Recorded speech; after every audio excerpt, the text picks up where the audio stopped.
I'm going to stop now. So welcome. This is part 2 of our Overcoming Frustration and Irritability workshop. My name is Leo Bell and I'm the Wellbeing Lead here at Sutton Uplift, but hopefully you've seen part 1, so we'll get straight into it. So we've talked about how anger can affect us physically, but what are the ways that we can actually change our reaction to situations or people that make us angry or irritable?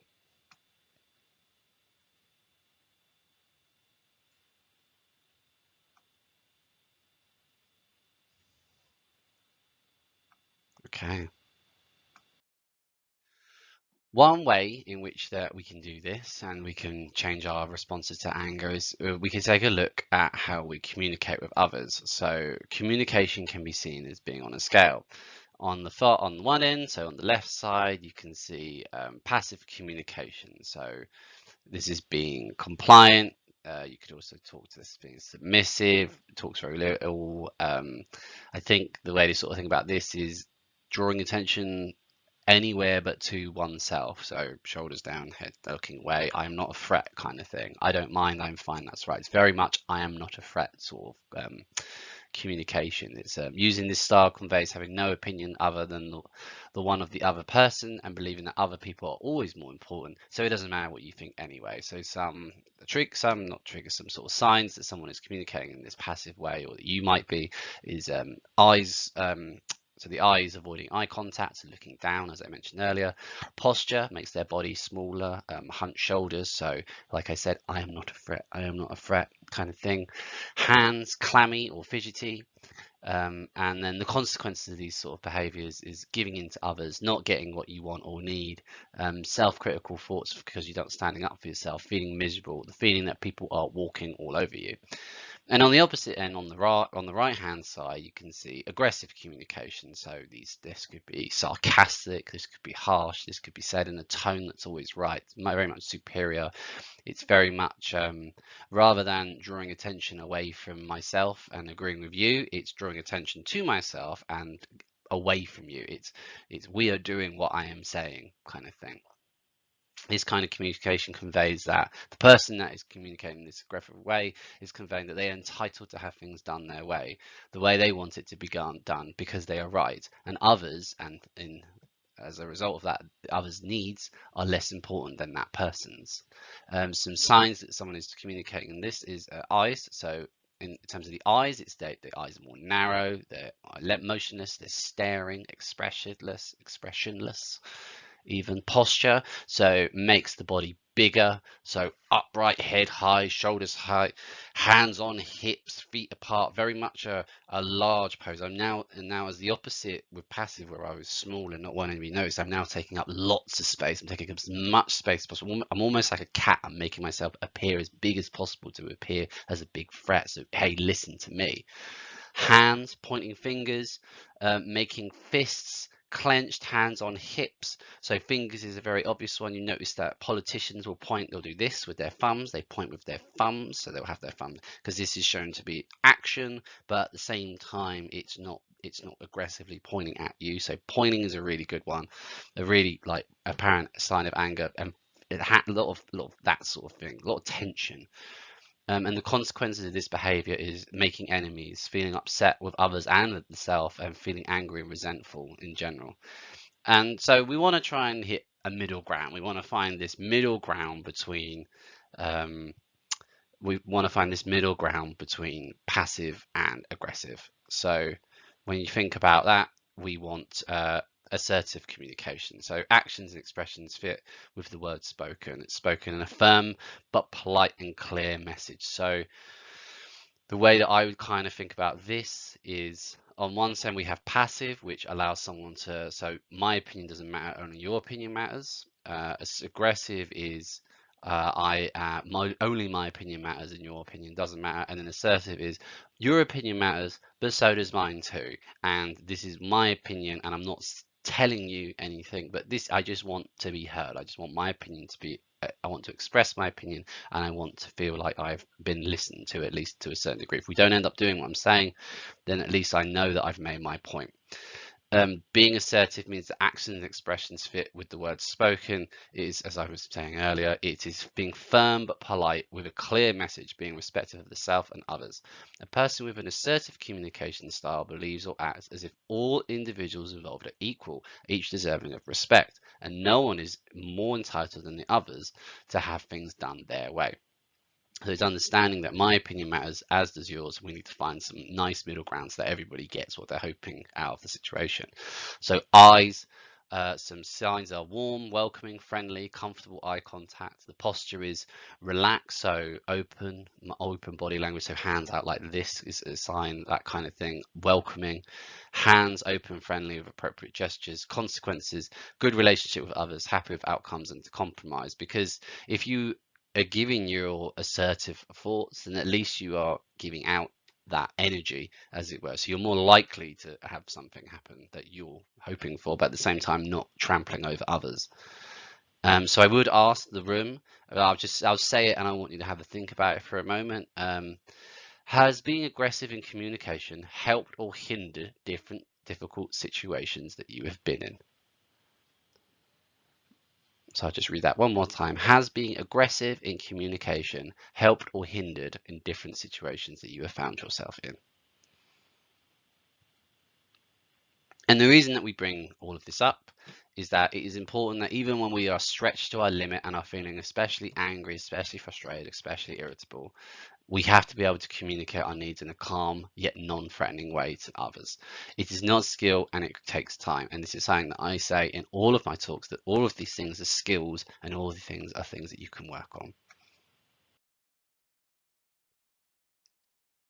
So how do we not let how do we not let our anger dominate how we communicate our needs and our boundaries to others? Um, we do this by using assertive language. So not aggressive, not passive, but assertive. So saying what you mean what you say, but don't say it in a mean way.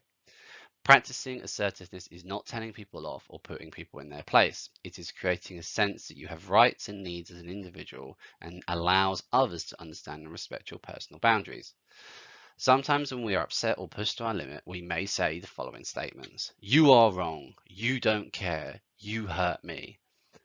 You may have been a passive communicator, but a situation has pushed you to use aggressive language to assert your boundaries or feelings. This can lead to more arguments or the individual shutting off communication completely. So it's kind of, think of it like this, is that the person feels like they've been trampled on so much that they have got to a stage where they feel they have to use aggressive language in order just to feel heard. But what we want to do is we want to try and nip that in the bud. We want to initially start with assertive language so that you never feel like you've been trampled on and you never feel like you get to the point where you have to use this aggressive language. There is no other choice. This assertive language uses I statements to focus the conversation on you and your needs and not blaming on the other person. So instead of saying something like, you are wrong, you use language that's more something along the lines of, I don't agree. So it's not, you are wrong, you are the problem, we need to do things my way. We're saying, I don't necessarily agree with what you're saying. These are the reasons why. Allowing a conversation, a dialogue to be formed. This assertive language does take time. It does take practice. It is something that is a skill, like everything. If you've only communicated in one way or you've swung between passive and aggressive, then it can feel quite alien to like do this sort of thing. It might not feel like you're being yourself in a certain degree. But the fact of the matter is that you can learn to adopt this type of language, and it is going to help. Some tips that we can give very quickly are saying no when you mean it. The word no is quite powerful, so use it. You can tone it down by offering alternatives. So saying no, but then offering an alternative. There's an expression that I've always liked, that is, no is a complete sentence. So when you say no, you don't have to give more. You don't have to have a reason more. No is enough sometimes. But like we said, it's to manage the impact of the no. It does help to have an alternative. No, I can't do that because I'm doing this, or no, that doesn't feel right. This is why, kind of thing. So maybe we can figure out a middle ground. Another tip for assertive language is to express understanding of the other person's perspective. And if you don't understand, then ask. This doesn't mean you necessarily have to agree with them. So trying to express that I understand that you feel this way because of X, Y, and Z. But if you don't understand, then you could sort of say, it seems to me that you are feeling this and this, but I'm not 100% sure if I am catching the right sort of vibe from you. What is your thoughts on this? And finally, so another tip is delivering your message to the person that matters. So not to everyone else, but the person. So not talking behind someone's back about the situation, but talking directly to them and being assertive to them. And finally, avoiding exaggerations such as you always, you are, you constantly, you never, you are the most. So you notice all of these start with the word you. So all of these are very accusing and they're also very definitive. So you are blah blah rather than you are your name and you might be doing this and that might make me feel this way. You are saying you are this, so you're very much dictating to the person who they are, what they are, and that can certainly lead to someone becoming quite defensive. It is also important to set boundaries to prevent feelings of resentment, which can lead to feelings of anger, irritation, or frustration. So setting boundaries means you're identifying and labeling your emotions and needs, and then you're expressing them in an assertive manner. So I'll dive into each four of these basic steps. So the four basic steps of assertiveness are observation. So you're observing your feeling. You've got feelings. Then you've got needs, and then you've got requests. So I'll go through them individually. So observation is you're describing the upsetting behavior without any evaluation, criticism, or generalization. You're just presenting it as a non-judgmental, neutral observation without any charged language that might come across as defensive. You are then following up this observation with your feelings. So I am upset because, I am angry because, I am starting to get upset because. Next, you're going to look at the needs. So my need to have some space is not being understood or respected. So you are connecting and expressing the feeling that you have with a particular human need. And then finally, you're making the request. So you're making a positive and specific request that is your desire, that is going to get a specific action or behavior from a person. You always want to start these out with a please. So an example could be, please, can you give me some time to think? Please, could you give me some space? Please, could you give me some space? I'm very upset by what was just said, kind of thing. So it's the request. So you've got the observation. So the observation is sort of basically describing what's happened. So you haven't done the dishes in 2 weeks. This makes me feel upset. So the first thing is the observation. So you haven't done the dishes in 2 weeks. The feeling that is associated with that observation is that makes me feel a bit upset, maybe a bit hurt. The reason behind, so the need is that I'm starting to feel upset because I feel like I'm the person who has to always do the dishes, and it just feels like maybe you're not valuing my time because I also have a job, as do you. My time is just as valuable as yours, but you haven't been doing the dishes recently, so I've been having to use up my free time to do it, and it just makes me feel a little bit less valued. And my request is, could you just do would it be possible to do the dishes at some point later today or this week?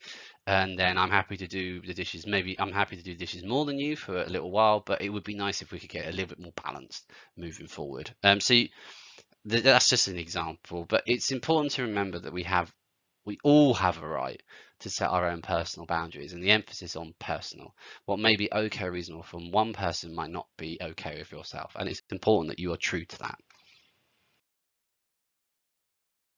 So let's think about some short-term strategies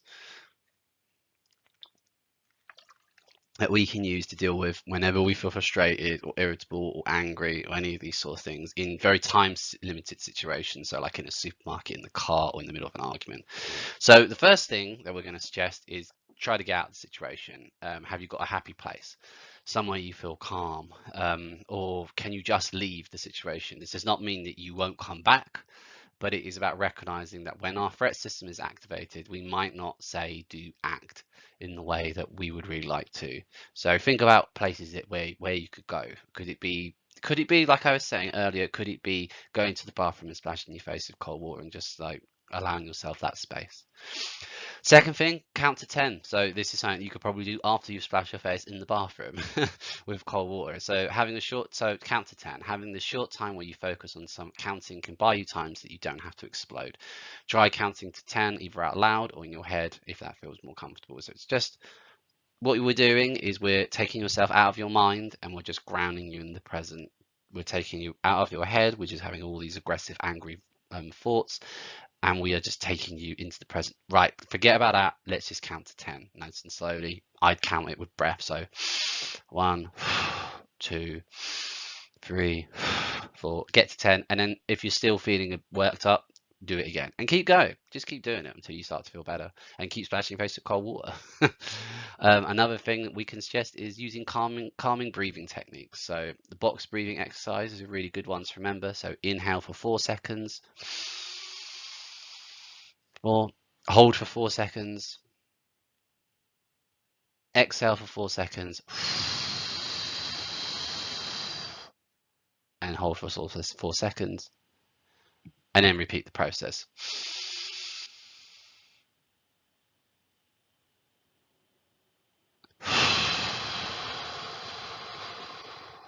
Etc. This activates the soothing system and can calm the threat system within our nervous systems. We can trick our mind into reminding us that we are safe. You can actually draw a box whilst you're doing the breathing, if that helps. So 1, 2, 3, 4, 1, 2, 3, 4, etc. Try affirmations, so positive or calming aspirations. These sort of calming phrases or words can help you to self-soothe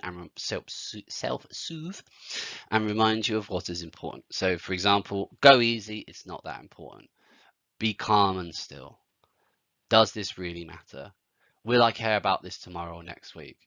I will not let this situation get the best of me. I can't remember the singer's name, but there is a famous singer, and she has an expression that if it doesn't matter in 2 years, it doesn't matter.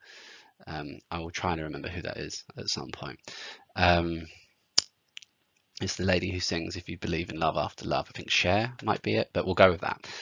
Next one, imagery and visualizations. Our imagination is a powerful resource. Just like when we imagine bad things, worrying things, we can begin to feel anxious or angry. When we focus on calming and pleasant things, we can feel calm and even happy. So think of it like this. If you've, like we did earlier on in this workshop, you thought about a situation that made you angry, you started to feel those angry emotions, we can have the same impact going in the other direction. If we think about things that are calming and make us happy, then we start to feel calm or even happy. It can be like history, it could be something in your history, it could be experiences that you've had, or it could just be something that you enjoy and visualizing yourself doing that thing. Maybe it's a tropical island, maybe it's being by the sea, or a favorite memory. Focusing on our five senses can really enhance this too. Try to notice 5 things you can see, 4 things you can hear, 3 things you can touch, 2 things you can smell, and 1 thing you can taste. This is also referred to as the 5, 4, 3, 2, 1 game. So if you type that in Google, 5, 4, 3, 2, 1 calming technique, you're going to find this grounding technique.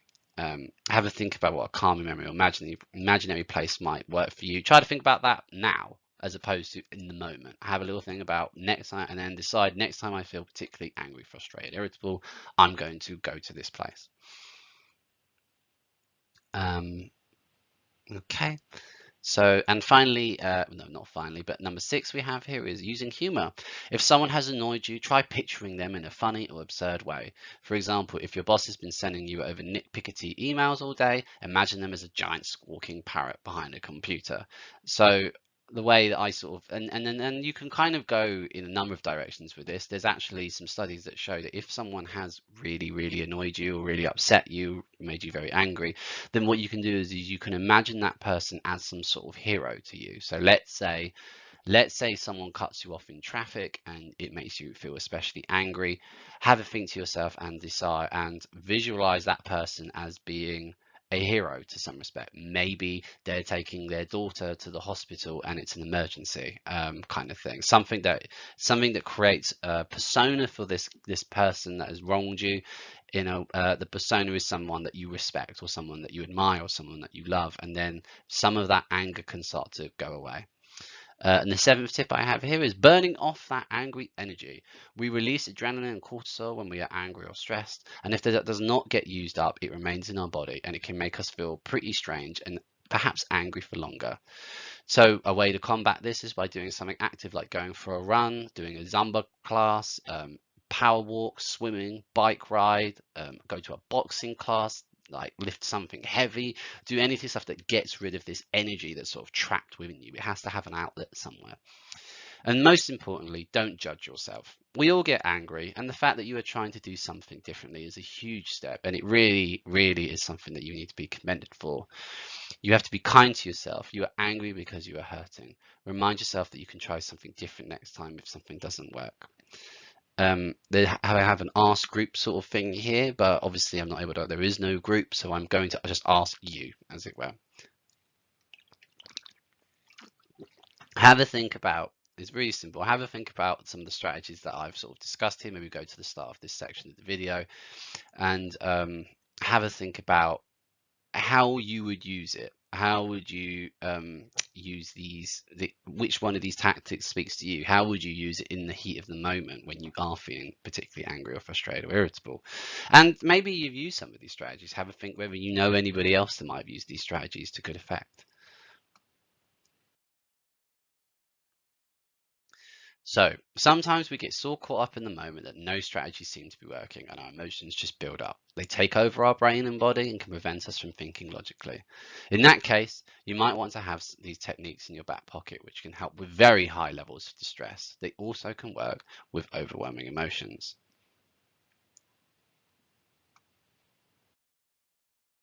Stop skill.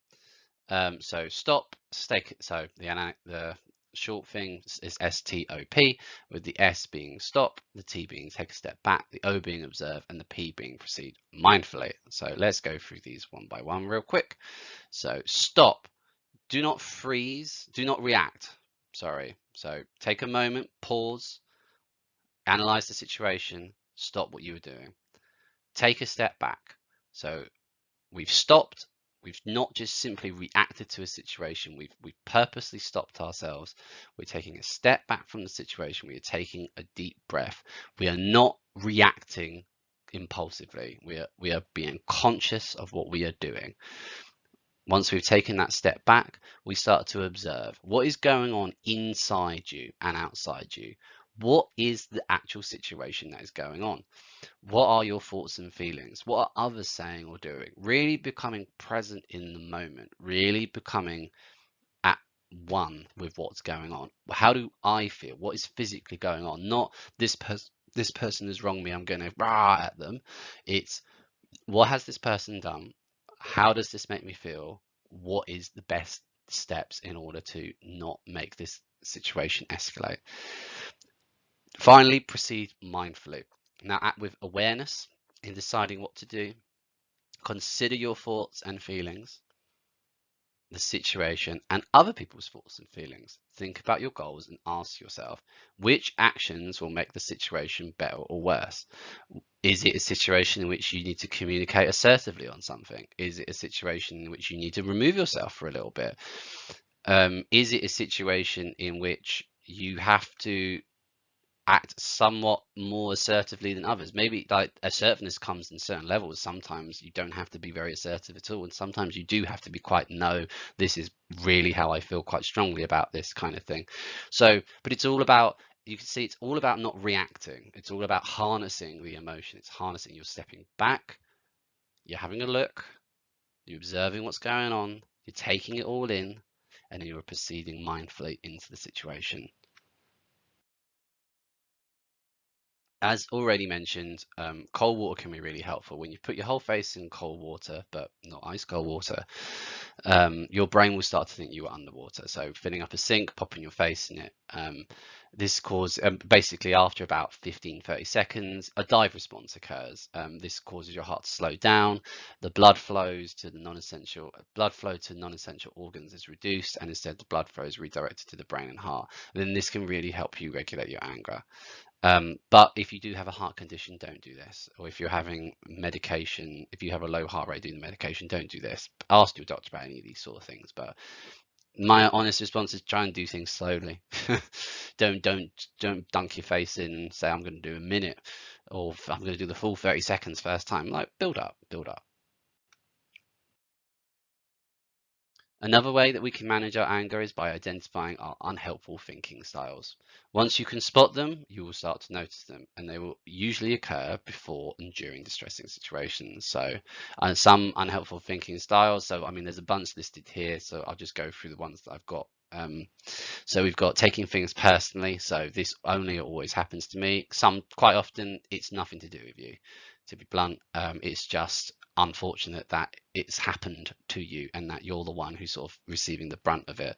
And this sort of links a little bit into mind reading as well. It's thinking that we know what's going on sometimes and it's not there. Labeling, so making global statements about ourselves or other people which are based only on behavior in specific situations. So for example, maybe your friend didn't call you to say they couldn't make it for your birthday dinner, and you think to yourself they are so inconsiderate. It's very possible that they just had a lot going on that day that you have no idea about, and so it's the jumping to conclusions that's the problem. Living by shoulds is another example. I should be like this, I should do that. Sometimes life is more grey than shoulds and have do's and nots. Magnification, so magnifying on specific things. So again, there's a lot of stepping back here. You see, there's a bit of a trend here.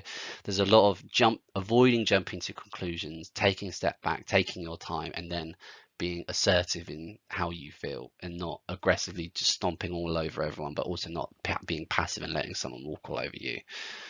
I've got tunnel vision. So we've got emotional reasoning and catastrophizing. So emotional reasoning is you emotionally reason the things you do, and catastrophizing is that, oh, I dropped a plate, that's because the world is horrible and I'm stupid, when obviously you've just dropped a plate, it's an accident.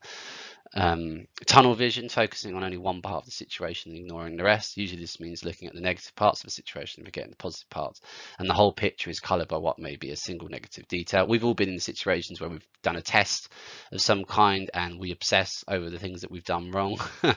And I mean, again, this tunnel vision, jumping to conclusions of black and white thinking, again, it all kind of links back to this we assume things. We assume that someone has wronged us because they don't like us, when in reality they've wronged us because they didn't know that what they were supposed to do potentially, or they didn't know what that would upset you. And there's all these different sort of things. And these unhelpful ways of thinking just encourage our anger, just encourage our frustration, just encourage our irritability to really bubble to the top. And they do a very good job of putting these negative thoughts in a feedback loop. This can eventually drive us to want to express our distress. So we've got to think about, how can we tackle this type of thinking? How do you think differently? By challenging them. This allows us to take back control rather than the unhelpful thinking control our response, by challenging these thoughts rather than allowing the unhelpful thinking to control our response. So let's look at some of the ones that we had on the previous slide. So we had catastrophizing. So let's put things in perspective next time we catastrophize. What are the possible outcomes? What's the best? What's the worst? What's the most likely outcome?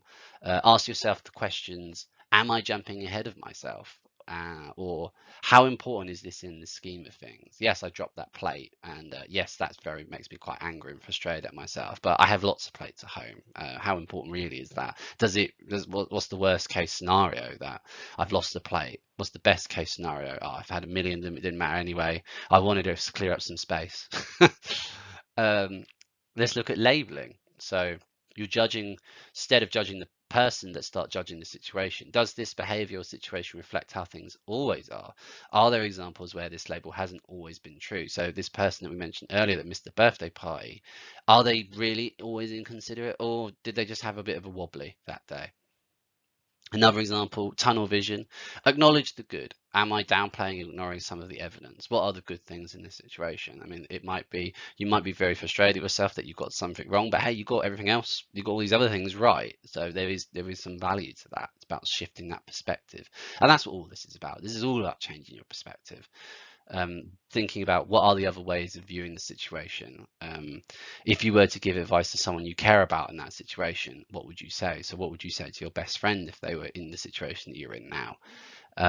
If I want to act in a certain way, how would I have to think differently? If I want to act in a different manner to anger, frustration, irritability, how could I think differently? There must be another approach. Not everyone acts angry in every situation. So what are the different approaches that I could take?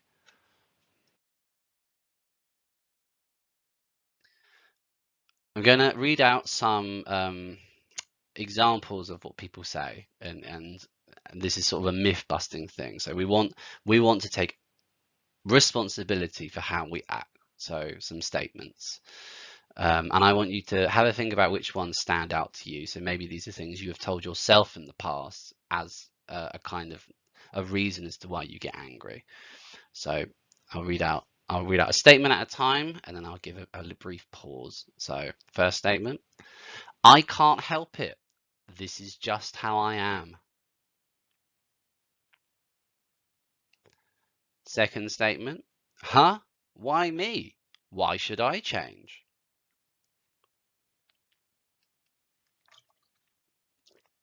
Next statement: I'm too old to change. It's too late for me.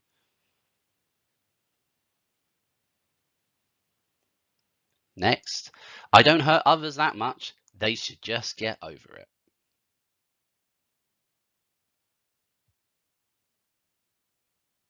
Next: I have a permanent character defect. Nothing is ever going to change that.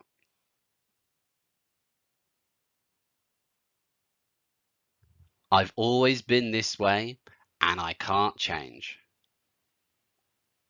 And a similar one here: the flaws in my personality are too deep to change. These next ones are quite similar, so I'll read them in a row. It's all your fault. You triggered me. You are so much like.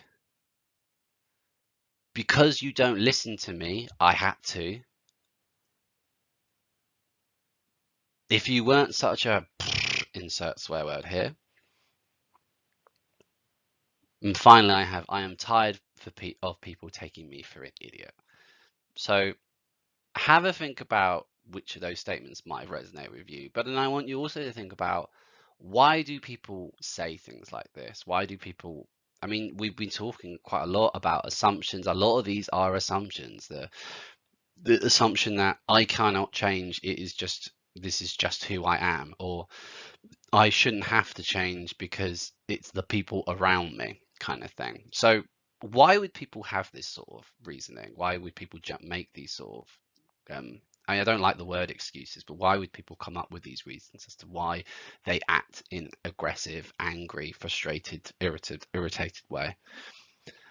And the reason that I bring all this up is, I mean, and then the last thing sort of thinking about that is it helpful to think this way? And the short reason is no, it's not. You got to take responsibility. Taking responsibility is a big part of managing negative emotions, particularly anger. Yes, we are not perfect, and we will never get rid of things completely. We will never respond the right way 100% of the time. We're all humans, and that's what makes us interesting. However, we do need to take responsibility for when our anger causes us to respond in a way that hurts or upsets others, especially if they are not the cause of your anger. And this is very possibly why you are watching this, and it is ultimately down to you to take responsibility to how you act.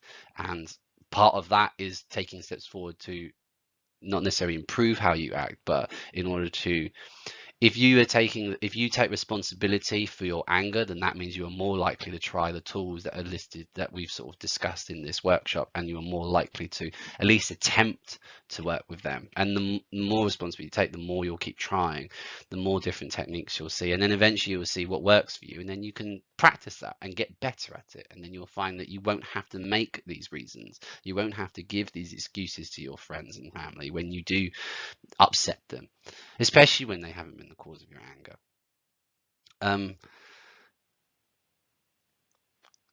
I'm going to read what I have written here. Excuses stop people taking responsibility, and without this, real changes can't be made.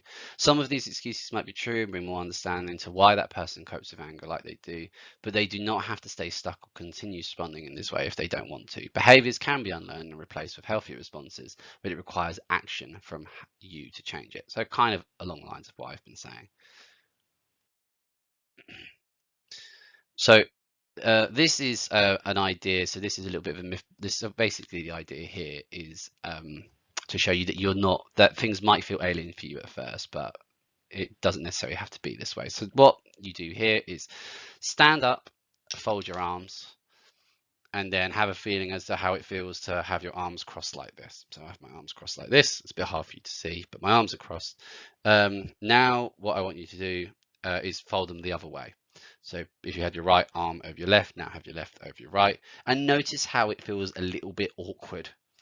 Okay, and now what I want you to do is I want you to swap over and swap over again, and I want you to do this 20 times, and after you've done it 10 times, I want you to increase the speed quite rapidly.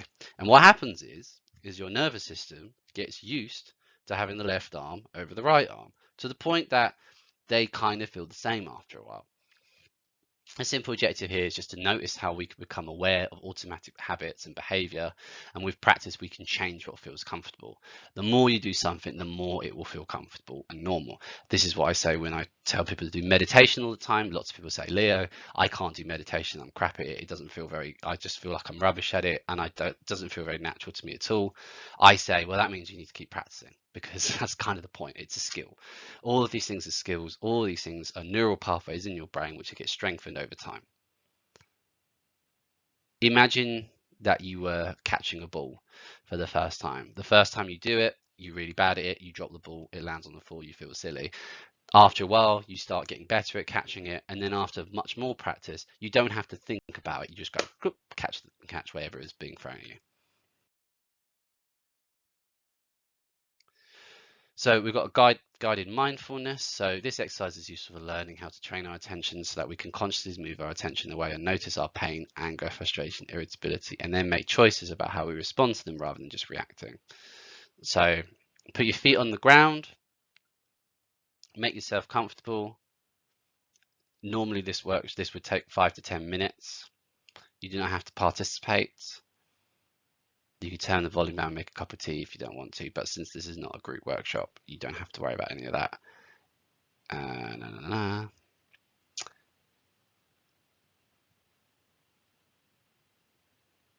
Okay, I'm actually going to have this in a separate video. So this is breath work.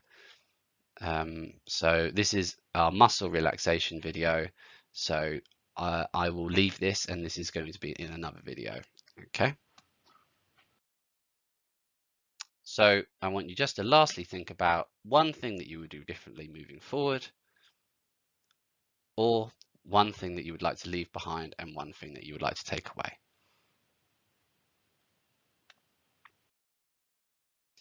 Finally, I just mentioned, I mentioned this in all of our videos, that you can ask for support from Sutton Uplift. This is one of the more important things.